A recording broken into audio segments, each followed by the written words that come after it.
Pernah kebayang nggak gimana kalau satu letusan gunung di sebuah pulau kecil di Indonesia bisa membekukan dunia, memicu kelaparan global, dan bahkan melahirkan monster legendaris? Yuk kita bedah ceritanya. Oke, kisah kita dimulai di tahun 1816. Ini bukan tahun biasa, ini tahun yang aneh. Tahun yang dingin, gelap, dan bikin semua orang di seluruh dunia bertanya-tanya, ada apa ini? Coba dibayangin, di belahan bumi utara harusnya lagi puncak musim panas, malah turun salju. Tanaman-tanaman pada beku, dan hawa dingin yang gak wajar ini menyelimuti daratan. Aneh banget kan? Dan bukan cuma dingin loh, langit jadi suram terus-terusan. Matahari kayak kehilangan cahayanya, ketutup kabut misterius yang gak hilang-hilang. Siang hari rasanya kayak senja abadi. Jelas, semua orang panik dan bertanya-tanya, apa yang sebenarnya sedang terjadi? Apa ini pertanda kiamat? Ternyata, jawabannya ada pada sebuah peristiwa dahsyat yang terjadi setahun sebelumnya, ribuan kilometer dari sana.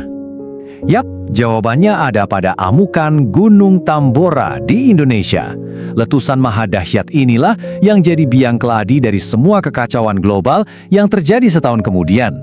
Jadi, letusannya ini berlangsung beberapa hari di bulan April 1815. Tapi puncaknya, klimaksnya, itu terjadi pada tanggal 10 April. Ledakannya itu gila banget. Suaranya sampai kedengeran lebih dari 2000 km jauhnya. Nah, untuk mengukur kekuatan letusan, para ilmuwan pakai yang namanya Volcanic Explosivity Index atau VEI. Tambora ini tercatat di skala 7. Angka 7 itu artinya mega kolosal. Ini bukan letusan biasa, ini salah satu yang terkuat dalam 10.000 tahun terakhir. Nah, ini yang menarik. Mungkin banyak dari kita lebih familiar sama letusan Krakatau tahun 1883 kan? Krakatau itu dahsyat, tapi skalanya cuma VEI 6. Tambora, VEI 7. Kedengarannya beda tipis, tapi jangan salah, skala ini logaritmik.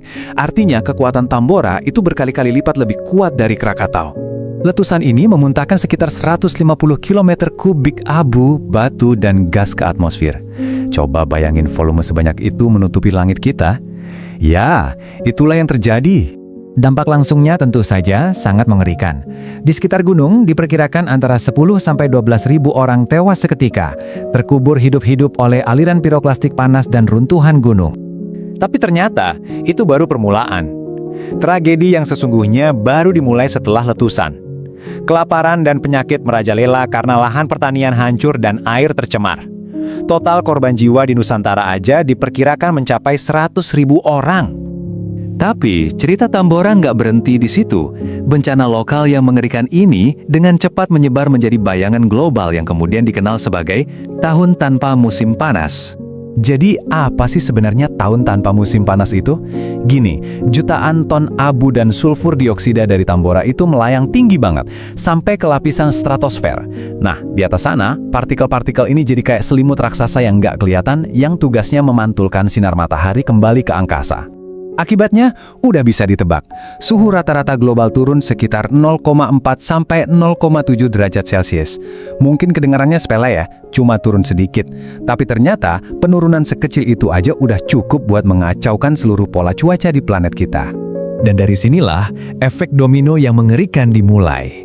Penurunan suhu ini menjerumuskan dunia ke dalam krisis global, kelaparan, migrasi besar-besaran, dan kerusuhan sosial di mana-mana. Rantai kejadiannya itu jelas banget dan sangat logis. Pertama, abu vulkanik naik ke atas. Kedua, suhu global langsung anjlok.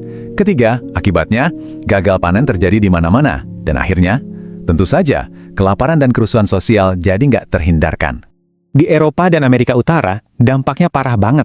Tanaman mati kedinginan di ladang, harga pangan, terutama roti, meroket. Orang-orang kelaparan. Di Amerika, saking putus asanya, banyak keluarga petani yang meninggalkan tanah mereka dan pindah besar-besaran ke arah barat cuma buat cari kehidupan yang lebih baik. Tapi, anehnya, di tengah semua kegelapan dan penderitaan ini, letusan Tambora justru meninggalkan warisan yang sama sekali nggak disangka-sangka, terutama di dunia seni dan sastra. Oke, sekarang coba bayangin kita lagi ada di Swiss tahun 1816. Harusnya musim panas, tapi cuacanya dingin, hujan melulu, dan langitnya kelabu terus. Suram banget pokoknya. Nah, gara-gara cuaca buruk yang gak berkesudahan ini, sekelompok penulis muda dari Inggris, termasuk nama-nama besar seperti Mary Shelley dan Lord Byron, jadi terjebak di dalam villa liburan mereka. Biar gak bosen, mereka bikin kompetisi iseng, siapa yang bisa nulis cerita hantu paling seram. Dan dari kompetisi iseng di tengah musim panas yang aneh inilah, Mary Shelley dapat ide buat nulis novel horor gotik yang kita semua tahu, Frankenstein. Jadi ya, bisa dibilang monster legendaris ini secara nggak langsung lahir dari abu dan kegelapan yang disebabkan oleh Tambora. Oke, jadi kita rangkum sedikit ya fakta-fakta kuncinya. Letusan terjadi pada 10 April 1815, kekuatannya VEI 7. Korban di wilayah sekitar mencapai 100.000 jiwa. Dan yang paling penting, letusan ini menyebabkan penurunan suhu global yang memicu tahun tanpa musim panas. Jadi pada akhirnya, kisah Tambora ini bukan cuma soal letusan gunung berapi. Ini tuh pengingat yang luar biasa tentang betapa terhubungnya planet kita.